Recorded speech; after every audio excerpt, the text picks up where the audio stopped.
கர்த்தருடைய பரிசுத்த நாமத்திற்கு ஸ்தோத்திரம். இன்னைக்கு நம்ம யாக்கோபு 5வது அதிகாரம் 3வது வசனத்தை தியானிக்க இருக்கிறோம். யாக்கோபு 5:3 ஜெபத்தோடு இந்த செய்திக்குள்ளே கடந்து செல்வோம்.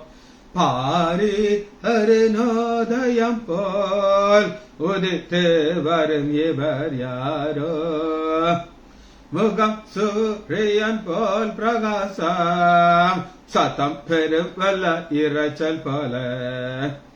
இயேசுவே ஆத்மநேசரே, சாரோனின் ரோஜாவே, லீலி புஷ்பமாமே, 10,000 காலில் சிறந்தோர், 10,000 காலில் சிறந்தோர்.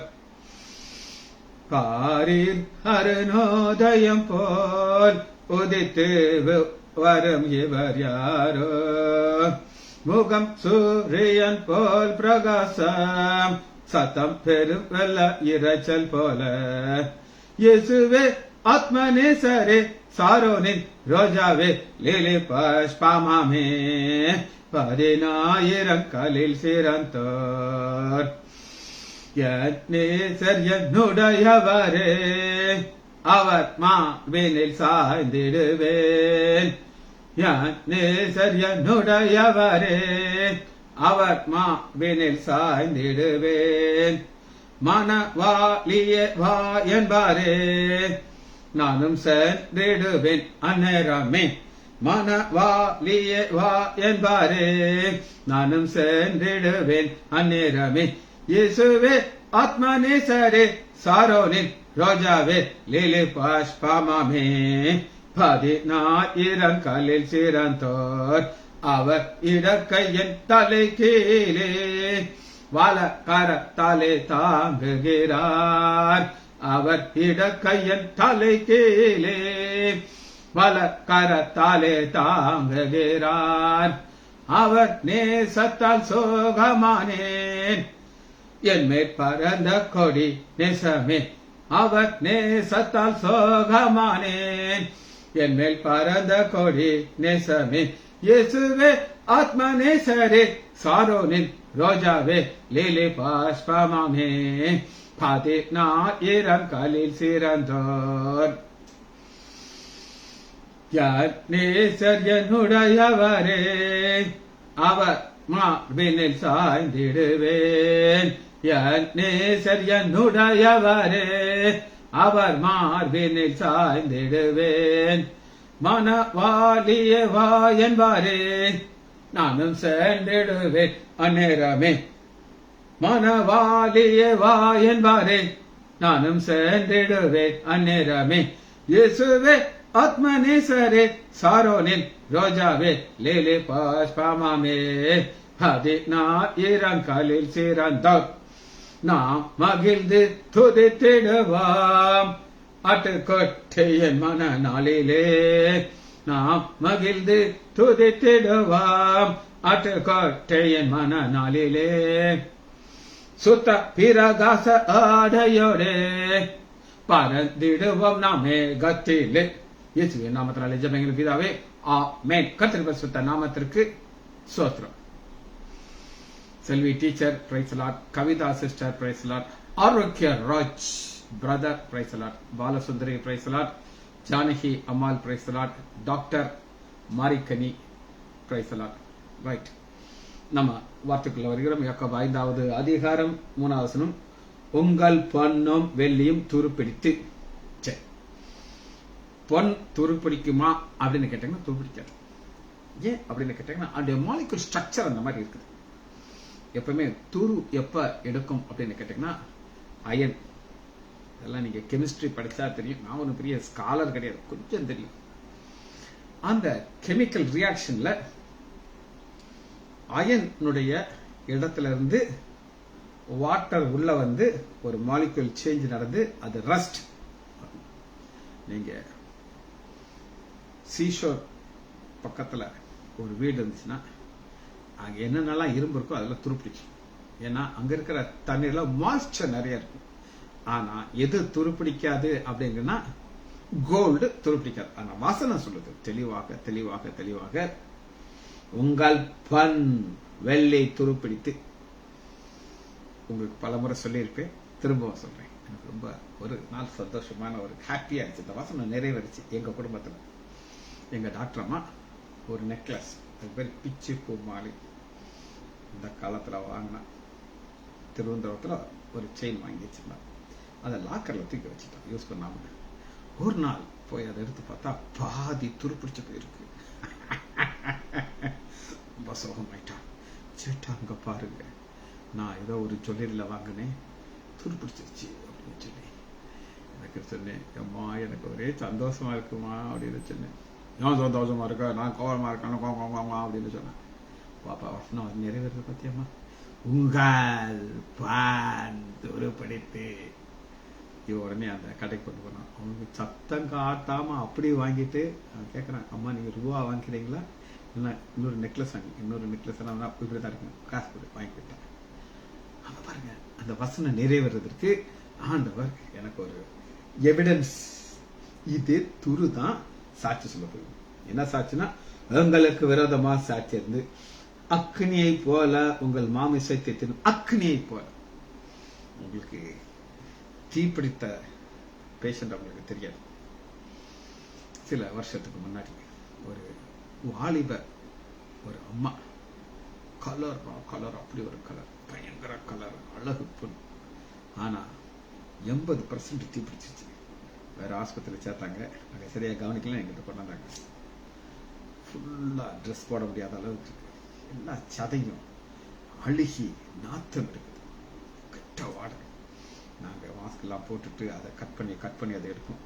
அது அப்படி வழியில துடிக்கும், லேசா அனசேசியா கொடுப்போம். அப்ப எங்க இதுல ஒரு ஸ்டூடெண்ட் ஒரு பொண்ணு, பயங்கர பெருமைக்காரி, கொஞ்சம் நிறமா பாடி ஸ்டைலா நடப்பா. அந்த பொண்ணை நான் சொன்னேன், ஏமா நீ உன்னுடைய சரீரத்துக்கு என்ன நடக்கும் ஒரு அக்கனி பட்டா, இது உனக்கு தெரியுமான்னு. என்ன சார் சொல்றீங்க அப்படின்னா, வசனத்தை காமிச்சு, யாக்கோபு 5வது அதிகாரம் 3வது, உங்கள் பொன் வெள்ளி துருப்பிடித்து உங்கள் துரு உங்களுக்கு விரோதமாக சாட்சிது, அக்னியை போல உங்கள் மாமிசத்தை தின்னும். அதை பார்த்துக்கிட்டு மூக்க பிடிச்சிட்டு ஓடியே போயிட்டார். இந்த சரீரம் ஆண்டவர் எதற்காக வைத்திருக்கிறான்னா, இந்த மாதிரி அழுகி போறதுக்காக கிடையாது. அழுகி போறதுக்காக இந்த சரீரத்தை ஆண்டவர் எதற்காக வைத்திருக்கிறார் அப்படின்னு நீங்க கேட்டீங்கன்னா, ஒரு சின்ன ஸ்டடியை நம்ம பார்க்க போறோம். எடுத்துக்கொள்ளலாமா? முதல்ல ஒரு வசனம் எடுத்துக்கொள்ளும். பிலிப்பியர் எடுத்துக்கொள்ளுங்க. சரீரம்க்கு என்ன நடக்க போகுது அப்படின்னு நீங்க கேட்டீங்கன்னா, பிலிப்பியர் 3வது அதிகாரம்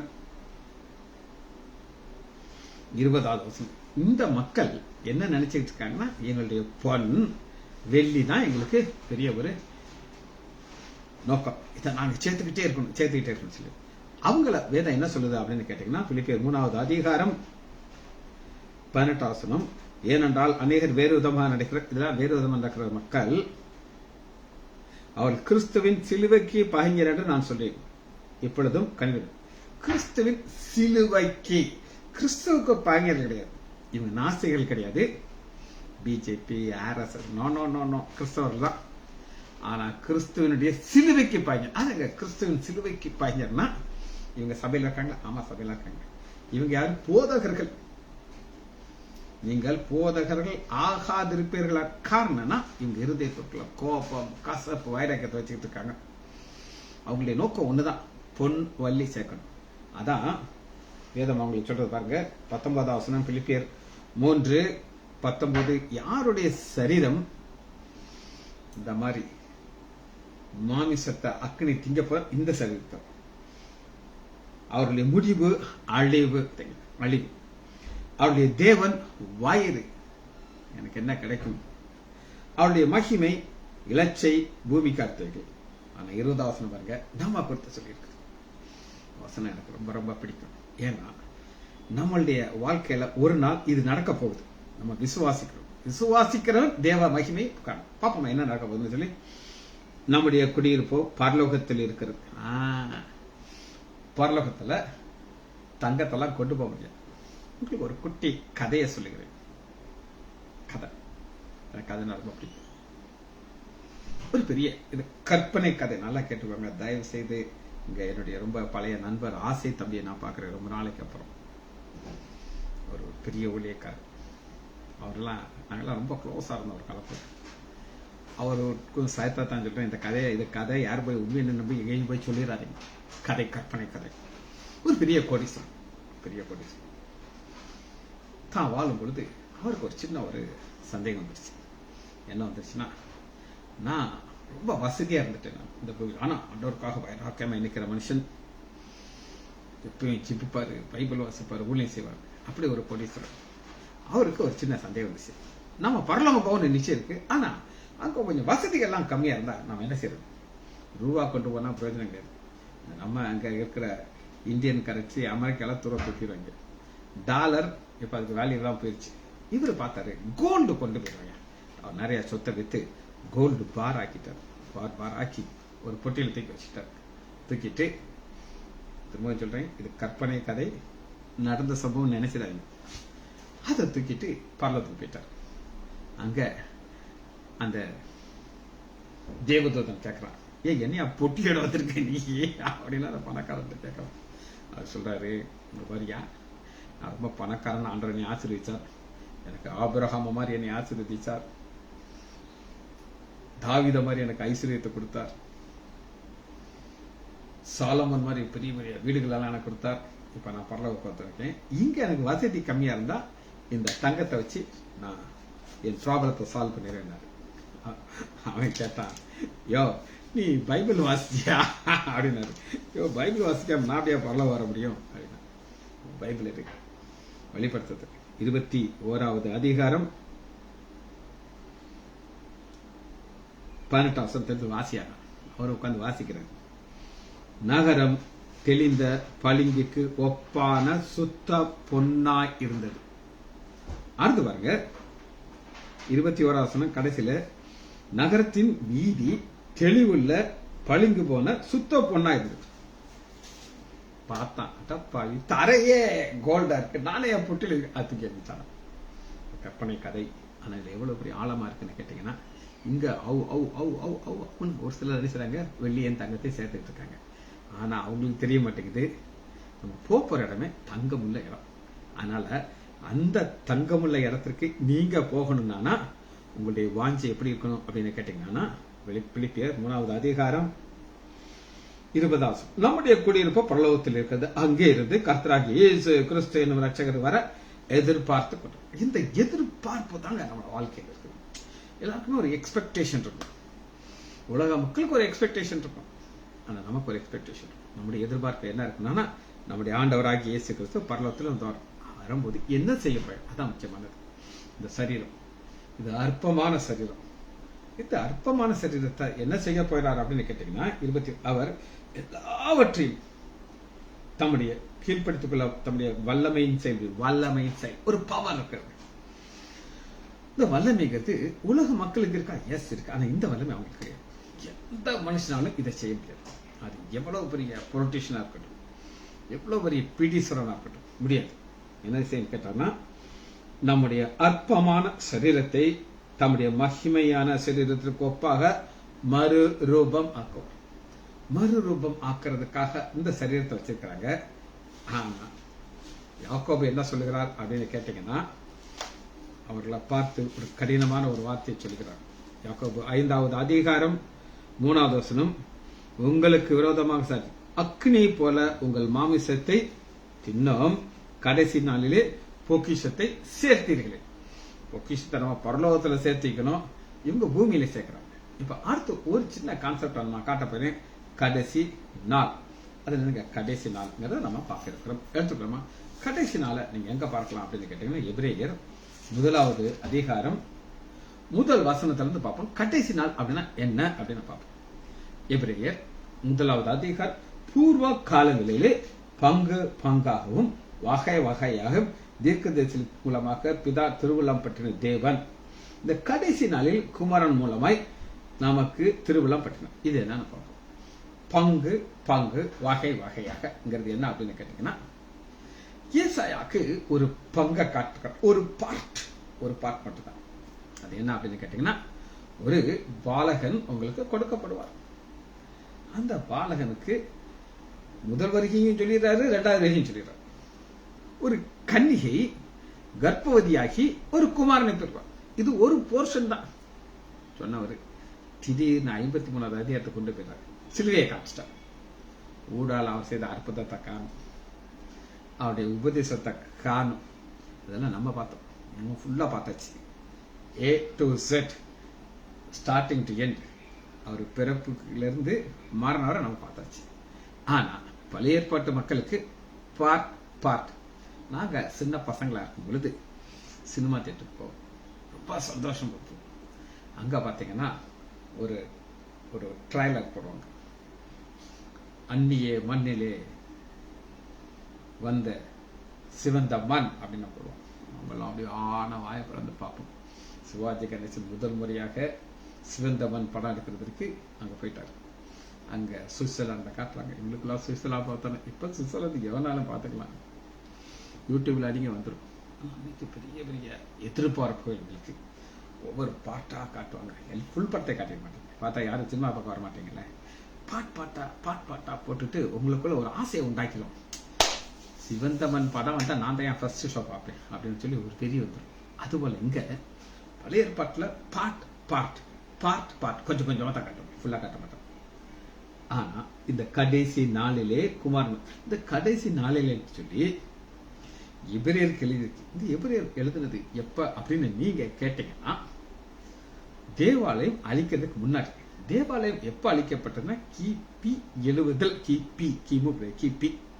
ஆண்டவராகிய இயேசு கிறிஸ்து இந்த பூமிக்கு வந்து 70 வருஷம் கழிச்சு தீத்து ராயன் அழிக்கிறான். ஆனா அதற்கு முன்னாடி எழுதப்பட்டது இந்த எபிரேயர். அப்ப கிபி 70க்கு முன்னாடியே வேதம் கடைசி நாள்னு சொல்லிடுச்சு. இப்ப நமக்கு கடைசி நிமிஷங்கள். எப்பனாலும் வந்துருவாரு. எப்பனாலும் வரப்போகிற ஆண்டவருக்கு நம்ம காத்திருக்கணும். எதுக்காக காத்திருக்கணும்னா, இந்த அற்பமான சரீரத்தை அவர் தன்னுடைய மகிமையான சரீரத்துக்கு ஒப்பாக மறு ரூபம் ஆக்க போகிறார். இந்த மறு ரூபம் ஆக்குறது எப்படி அவர் ஆக்க போகிறார் அப்படின்னு நீங்க கேட்டீங்கன்னா, எடுத்துக்கொள்ளுமா 1 கொரிந்தியர் எடுத்துக்கொள்ளுங்க, 15வது அதிகாரம். இந்த சரீரத்திற்கு என்ன நடக்க போகுது அப்படின்னு கேட்டீங்கன்னா, 1 கொரிந்தியர் 15வது அதிகாரம் 35வது. ஆகிலும் மரித்தோர் எப்படி எழுந்திருப்பார்கள்? ஒரு கேள்வி. மரித்ததுக்கு அப்புறம் எப்படி எழுந்திருக்க முடியும்? இது ஒரு கொஸ்டின்.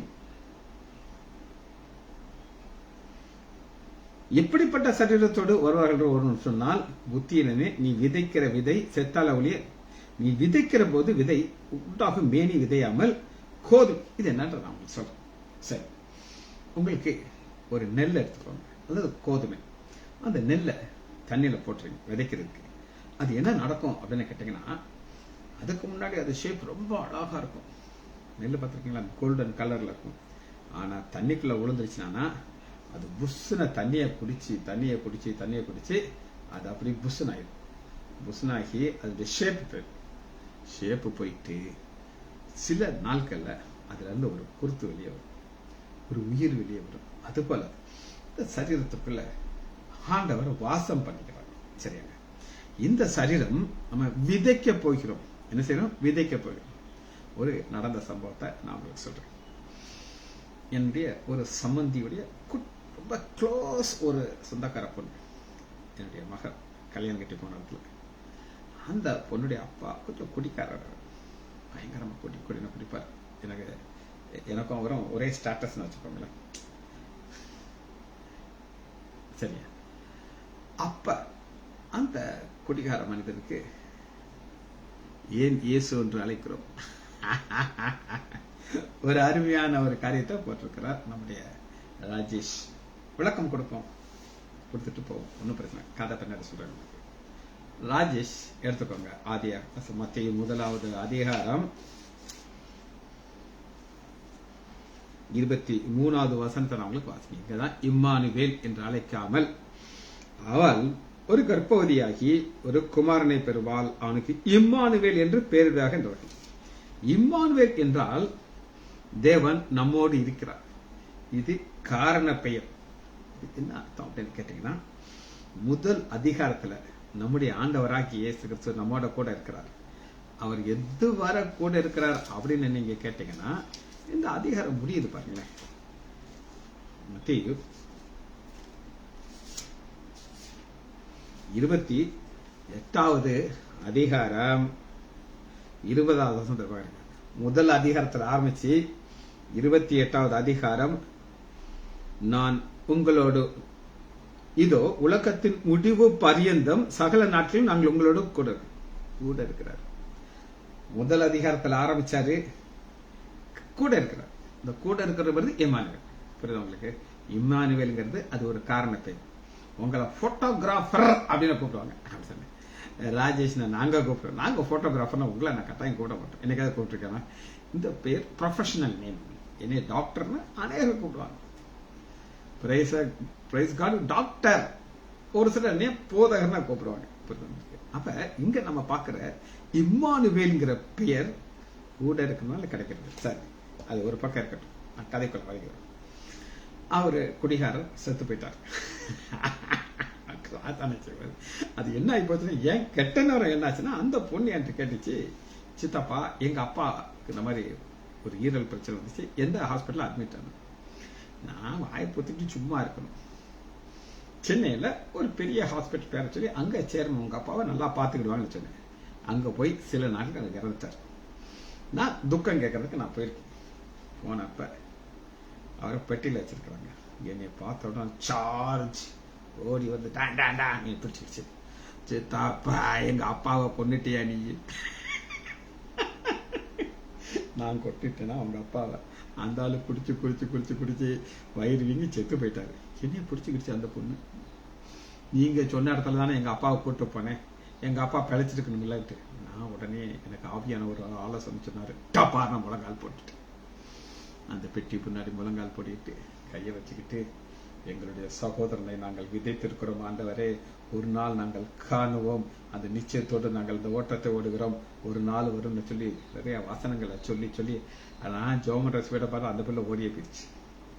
அப்புறம் பெட்டியை தூக்க அடக்கத்தை போயிட்டு நானும் எனக்கு அந்த பொண்ணு வராதுன்னு தெரியும், நான் அதெல்லாம் வராதுங்கள அப்படியே பயந்து நடந்துகிட்டே இருந்தேன். ஒரு ஆள் என்னை வந்து பிடிச்சிக்கிட்டார். சார் நீங்க பாஸ்டரா சார் அப்படின்னு கேட்டேன். நான் ஒரு டாக்டருங்க அப்படின்னு. இல்ல நீங்க ஜோம் பண்ணும்போது பார்த்தேன் நிறைய வசனங்களா சொல்லி சொல்லி சொல்லி சொல்லி ஜோம் பண்ணீங்க, ஒருவேளை இங்க பாஸ்டரா இருப்பீங்களோ அப்படின்னு கேட்டேன். இதுக்காக சொல்லேன்னா, நம்ம இந்த சரீரம் விதைக்கிறோம், நம்ம அடக்கம் பண்ண போறது இல்லை. அந்த விதைக்கிற சரீரத்திற்கு என்ன நடக்கும் அப்படின்னு நீங்க கேட்டீங்கன்னா, 43 1 கொரிந்தியர் 15:43 கனவீனம் உள்ளதாய் விதைக்கப்படும். என்னங்க கனவீனம் உள்ளதாய்? இப்ப இப்ப இப்ப இப்ப என்ன ஆயிடுச்சுன்னா, சயின்ஸ் டெவலப் ஆயிடுச்சு. சயின்ஸ் டெவலப் ஆகி ஃப்ரீசர் பாக்ஸ் அப்படின்னு ஒரு பாக்ஸ் கண்டுபிடிச்சிட்டாங்க. கண்டுபிடிச்சு அதுக்குள்ள பாடி வச்சிருக்காங்க. அதுக்கு முன்னாடி எல்லாம் என் தகப்பனார் என் தாத்தா எல்லாம் இறக்கும்போது இந்த ஃப்ரீசர் பாக்ஸ் எல்லாம் கிடையாது. அதனால யூக்லிப்டஸ் ஒரு ஒரு ஒரு ஒரு சென்ட்டு ஸ்ப்ரே நிறைய இந்த மாதிரி அகர்பத்தி எல்லாம் கொளுத்தி வச்சிருப்பாங்க. ஏன்னா கொஞ்ச நேரத்தில் நாத்தம் பிடிக்கிறது. சரீரத்துல இருந்து மூக்குல எல்லாம் பஞ்சு எல்லாம் வச்சிருப்பாங்க, காலெல்லாம் கெட்டி வச்சிருப்பாங்க. நாத்தம் வராம இருக்க இவ்வளவு டெக்னிக் செஞ்சு வச்சிருப்பாங்க. ஆனா இப்ப சயின்ஸ் டெவலப் பண்ணனால ஃப்ரீசர் பாக்ஸ்ல வச்சாச்சுன்னா அது ஐஸ் மாதிரி விரைச்சிடும். ஐஸ் மாதிரி விரைச்சிடும். என்னுடைய ரொம்ப நெருங்கின ஒருத்தர் இறந்துட்டாரு. நான் போய் பக்கத்திலே உட்காந்துருந்தேன். Very close to my heart. எங்கேயுமே போகல, கூடயே உட்காந்துருந்தேன். ஒரு 3 ஹவர்ஸ்க்கு முன்னாடி ஒருத்தர் என்கிட்ட வந்தாரு. டாக்டர், இப்ப நம்ம ஃப்ரீசர் பாக்ஸ் ஆஃப் பண்ணா தான் நம்ம பாடியை வெளியில எடுக்க முடியும், ரொம்ப ஐஸ் மாதிரி ஆயிருக்கும், நம்ம ஆஃப் பண்ணிடலாமா அப்படின்னு கேட்டாரு. எனக்கு எனக்கு இதை பத்தி தெரியாது. அப்பதான் நான் ரியலைஸ் பண்றேன், அந்த ஐஸ் பாக்ஸ்ல வைக்க வைக்க வைக்க அந்த சரீரம் ஃபுல்லா ஐஸ் ஆயிடும். அந்த ஒரு ஸ்டேஜுக்கு அப்புறம் நம்ம அதை ஆய்வு பண்ணலன்னா அது விட்டு இழுக்க முடியாது. அந்த அளவுக்கு இறுகி போயிடுது, கல்லு மாதிரி ஆயிடுது. எப்படி டெவலப் ஆயிடுச்சு பார்த்தீங்களா? ஆனாலும் அது அற்பமான சரீரம், அதை வச்சிருக்கலாம் முடியாது. அதனால கனவீனம் உள்ளதாய் விதைக்கப்படும், மகிமை உள்ளதாய் எழுந்திருக்கப்படுது. மகிமை உள்ளது எழுந்திருக்கும் பொழுது ஆண்டவர் அவர் சாயல கொடுக்கப்படுகிறார். அடுத்து பாருங்க, ஜென்ம சரீரம் விதைக்கப்படும். இப்ப இந்த சரீரத்தை யாக்கோபு சொல்றாரு, ஐயா பணக்காரனே, உன் சரீரத்தை என்ன செய்ய போகுது? திங்க போகுது, அக்னி திங்க போறியா? ஆனா நம்முடைய சரீரத்தை ஐஸ் கட்டிய காலத்துல அதான் அந்த காலத்துல ராஜேஷ். இப்ப பாத்தீங்கன்னா ஃப்ரீசர் பாக்ஸ்ல ஐயோப்பா என்ன மாதிரி இருக்குது. சரி, நம்ம எனக்காக ஒன்னும் உள்ள போயிட்டான்னு கவலைப்படாதீங்க. பலமுள்ளதா எழுதிருக்கு. அது என்னங்க பலமுள்ளதா எழுதிருக்கு? பலமுள்ளதா எழுதிருக்குன்னா என்ன அர்த்தம் அப்படின்னு நீங்க கேட்டீங்கன்னா, இந்த சரீரத்தை அதுக்கப்புறம் என்ன செய்ய முடியாது, யாரும் தொட முடியாது. இதற்கு ஆண்டவர் ஒரு வித்தியாசமான ஒரு ஷேப்பை கொடுக்க போகிறார். அந்த ஷேப் அது ஒரு பலன் உள்ளதா இருந்தது. அது என்னன்னா இது நம்முடைய சரீரம் எப்படி இருக்கும் அப்படின்னு கேட்டீங்கன்னா, நம்முடைய ஆண்டவராகிய இயேசு கிறிஸ்து சரீரம் போல இருக்கும். முதல்ல ஒரு கீ வசனத்தை வாசிக்கிறேன், அப்பதான் நம்முடைய சரீரம் எப்படி இருக்கும்னு நீங்க புரிந்து கொள்வீங்க. வாசிப்போமா? 1 யோவான் எடுத்துக்கொள்ளுங்க.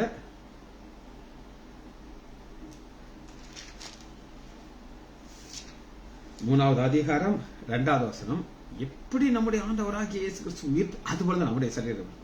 இது அக்னியெல்லாம் திக்க தொடைய 1 யோவான் 3வது அதிகாரம் 2வது வசனம். பிரியமானவர்களே, இப்பொழுது தேவனுடைய பிள்ளைகளுக்கு தான் அந்த ஆசீர்வாதம், எல்லாத்தையும் கிடையாது.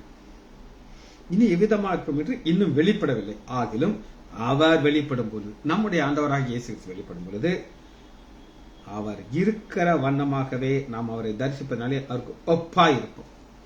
அவர் இருக்கிற வண்ணமாக அப்படின்னா என்ன அர்த்தம்னா, நம்முடைய ஆண்டவராகிய இயேசு கிறிஸ்து மரித்தாரா? ஆம் மரித்தார்.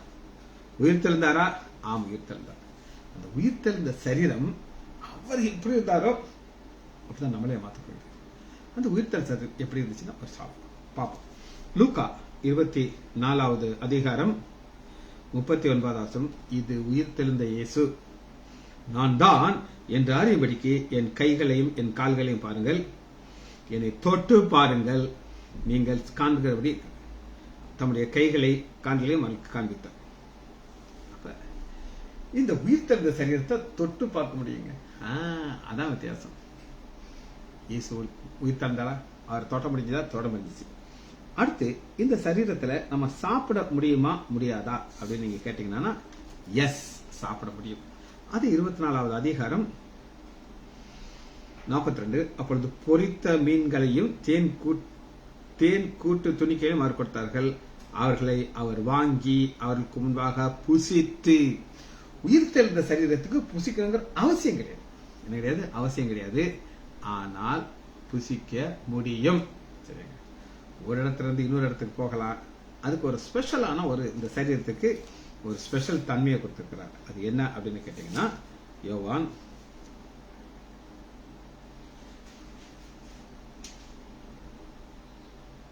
20வது அதிகாரம் 19வது வசனம். ஆண்டவராகிய இயேசு கிறிஸ்து உயிர்த்தெழுந்த இயேசு. யோவான் 20வது அதிகாரம் 19வது வசனம். கதவுகள் பூட்டப்பட்டிருக்குது, கதவை திறக்காமலே உள்ள வந்தார். இதுதான் உயிர்த்தெழுந்த சரீரம். நம்ம எல்லாம் கதவை தட்டணும், காலிங் பெல் அடிக்கணும், அடிச்சா உள்ள வரணும். ஆனா அது தேவையில்லை. அடுத்து பாருங்க, அதே திரும்ப பார்க்கலாம். 26வது வசனம். கதவுகள் பூட்டி இருக்க அப்பொழுது இயேசு வந்து நடுவே நின்று உங்களுக்கு சமாதானம். அப்ப இந்த சரீரத்தை அவருடைய சரீரம் போல மகிமையா மாற்றப் போகிறார். அந்த சரீரத்துக்கு என்ன நடக்கும் அப்படின்னு கேட்டீங்கன்னா, தொடலாம், சாப்பிடலாம், ஒரு இடத்துல இன்னொரு இடத்துக்கு போகலாம். ஆனா அது அழியாத சரீரம் தான் அவர் நமக்கு கொடுக்க இருக்கிறார். வசனத்தை திரும்ப வாசிப்போமா? யாக்கோபு 5வது அதிகாரம் 3வது வசனம்.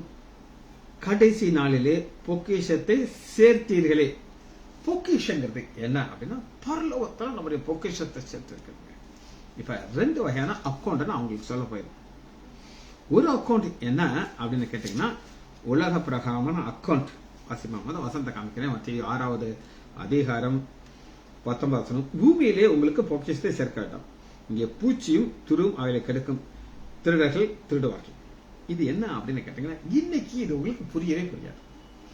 நமக்கு ஒரு நல்ல காட்ரேஜ் சேஃப் இருக்கு, அதில் ஒரு டப்பால வச்சு உங்க நகை கேஷ் எல்லாம் கேர்ஃபுல்லா வச்சிருக்கீங்க. ஆனா அன்னைக்கு இதெல்லாம் கிடையாது. அவங்க என்ன செய்வாங்கன்னா, தரையில தோண்டுவாங்க. தோண்டி ஒரு பானை, மண்பானையில பணத்தை உள்ளதுக்கு வச்சு மூடி உள்ளதுக்கு வச்சிருவாங்க. அது என்ன மறந்துடுவாங்க எங்க வச்சோட்டு. சில வருஷங்கள் கழிச்சு வேற ஒதுக்கு தோண்டினார்னா இந்த பாத்திரம் வெளியே வரும். பார்த்தா எல்லாம் இந்த கரையெல்லாம் அரிச்சு போய் அந்த ரூபாய்க்கு வேஸ்ட் ஆயிடும். இன்னைக்கும் பாத்தீங்கன்னா இந்த மணி டீவேல்யூவேஷன் இருந்தப்ப அந்த 2000 ரூபாய் நோட்டு ஒருத்தர் உள்ள வச்சுட்டு மறந்துட்டாரு. எங்கிட்ட போன் பண்ணி கேட்டாரு, டாக்டர் நீங்க அதை வாங்கிக்கிறீங்களான்ட்டு. நான் சொன்னேன், வாங்கி நான் என்ன செய்யறதுக்குன்னு கேட்டேன். நீங்க உங்க இன்ஃபுளுயன்ஸை வச்சு மாத்தி கொடுக்க முடியுமான்னு சொன்னேன். நீங்க என்ன செய்யுங்க, அந்த ரூபாய ஒரு அடையாளமாக வச்சுக்கோங்க. பின் சந்ததிகளுக்கு ஒரு ஸ்டேஜ் வரும்போது இப்படிப்பட்ட நோட்டு யாருக்காவது இருக்கான்னு கேட்டாங்கன்னா மக்கள் தேடுவாங்க. அன்னைக்கு இது நல்ல ரேட்டுக்கு நீங்க வித்துருங்க, இப்ப நீங்க பத்திரமா வச்சுக்கோங்க அப்படின்னு நான் சொன்னேன். புதையல் கரெக்ட். இப்ப ஆண்டவர் நம்மகிட்ட என்ன எதிர்பார்க்கிறார் அப்படின்னு கேட்டீங்கன்னா, மத்திய 6வது அதிகாரம் 20வது வசனம், பரலோகத்திலே உங்கள் பொக்கிஷங்களை சேர்த்து. இப்ப 2 அக்கௌண்ட் நான் சொன்னேன். நான் கரெக்டா 8 மணிக்கு முன்னாடி என் செய்தியை ஆரம்பிச்சேன். 8:30க்கு நான் முடிச்சிருக்கேன். 5 நிமிஷம் முன்னாடி கரெக்டா அந்த டைம் நான் மெயின்டைன் பண்ணிடுறேன். இது பரலோக அக்கௌண்ட். அப்புறம் உட்காந்து இந்த இனி நாளைக்கு சொல்ல வேண்டிய செஞ்சு உட்காந்து எழுதிருவேன். இன்னைக்கு சாயங்காலம் ஒரு செய்தி, இன்னைக்கு வியாழக்கிழமை நீங்க ஞாபகம் வச்சிருக்கீங்களா இல்லையோ எனக்கு நல்லா தெரியும். ஆசம், பயங்கரமான காரியத்தை செய்கிற தேவன்கிற தொடர் செய்தியை நான் சொல்லிட்டு இருக்கேன். இன்னைக்குள்ள செய்தியை நான் ரெடி பண்ணிட்டேன். இன்னைக்கு சாயங்காலம் 7 மணிக்கு திரும்பவும் பரலோக அக்கௌண்ட் எனக்கு ஆரம்பிச்சு. 7 to 7:30 பரலோக அக்கௌண்ட். ஆனா மற்ற நேரம் நான் சம்பாதிக்கலாம் உலக அக்கௌண்ட். 2 அக்கௌண்ட் தேவை. உலக காரியத்தையும் நம்ம செய்யணும். ராஜேஷ் இருக்காரு, அவர் ஒரு ப்ரொஃபஷனலிஸ்ட். அவரு பல இடங்களுக்கு போகணும். அன்னைக்கெல்லாம் என்கிட்ட சொல்லும் போது எனக்கெல்லாம் கவலையா இருந்துச்சு. சார் பால் காட்சி அப்படின்னு சொல்லுவாங்க சார், அது 5 மணிக்கு வைப்பாங்க. ஒரு 10-15 கிலோமீட்டர் நான் போகணும்.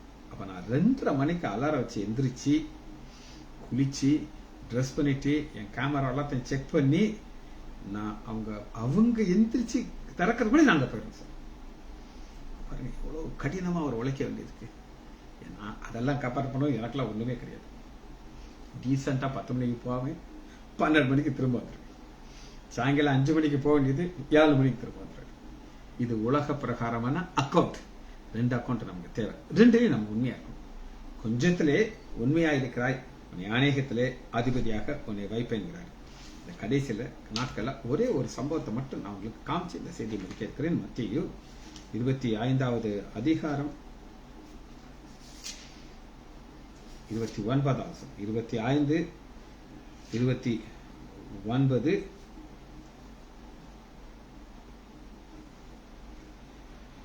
சரி 31. அன்று மனுஷகுமாரன் தம்முடைய மகிமை பொருந்தியவராய் சகல பரிசுத்தவன் திரும்பும்போது தமது மகிமையில சிங்காசனத்தில் உட்கார்ந்திருப்பார். அந்த சிங்காசனத்தில் உட்கார்ந்துருக்கும் போது 2 கூட்டத்தை பார்க்கிறார், 2 ஆடுகள். இது ஏன் நான் வாசித்து முடிக்கிறேன்னா, நம்ம அன்னைக்கு எந்த பக்கம் நிக்க போறோம்னு நம்ம கவனிச்சுக்கணும். ஜெபிச்சு முடிப்போமா? மகா இரக்கமும் கருமையுள்ள பிதாவே துதிக்கிறேன் ஐயா. நான் உலகத்தோடு உங்களுடைய திரு சமூகம் அடைகிறோம் ஐயா. எத்தனை நன்மைகள் ஐயா, எத்தனை கிருபைகள் ஐயா, சொல்ல முடியாத ஈவுகளுக்காக நன்றி. எங்களுக்கு ஒரு ஞானத்தை தந்தீர் ஐயா. பரலோகத்திலே பொக்கிஷத்தை சேர்க்க வேண்டும். எங்களுடைய சரீரம் உங்களுடைய சரீரத்தை போல மாறப்போவதற்காக நன்றி ராஜா. பிள்ளைகள் ஒவ்வொருவரையும் என் ஆண்டவராகிய இயேசு கிறிஸ்துவின் நாமத்தினாலே ஆசீர்வதிக்கிறேன். இயேசுவின் நாமத்தினாலே ஜெபங்கள் பிதாவே. ஆமீன், ஆமீன், ஆம்.